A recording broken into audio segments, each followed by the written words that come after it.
Just remember that this is the most archaic piece of technology that your kids will ever touch. That's the kind of thinking that we as decision makers, we've got to think like that.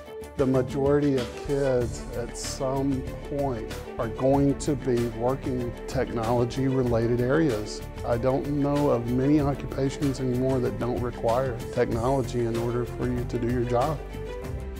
Preparing our children for today's global economy is hinged on the educational tool of internet technology.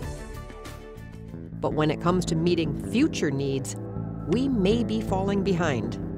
What used to be a lot of bandwidth really isn't enough bandwidth anymore. I truly believe that rural Wisconsin is facing a much more daunting task of transforming their learning environments to the 21st century model because of some of the issues that they have with the lack of adequate broadband. Access to broadband internet is essential to closing the digital divide many students now face after leaving high school. A bandwidth investment is an investment in the future of the state. It's an investment in education for all students. We could do so much better with digital learning. We can make it much more efficient, get the best quality people connected with students, and it can be done on the web. I would love to see every student have 24/7 access available to them, and to have teachers guiding them through understanding how to balance that in a real way for their life, and to start to learn how to take this onslaught of media, technology, linking, all of these things, and use them in a way that helps them to grow up to be productive members of our society and be career and college ready. But learning goes beyond the hours spent at school. Students applying their knowledge outside the classroom will often face the challenge of local bandwidth limitations.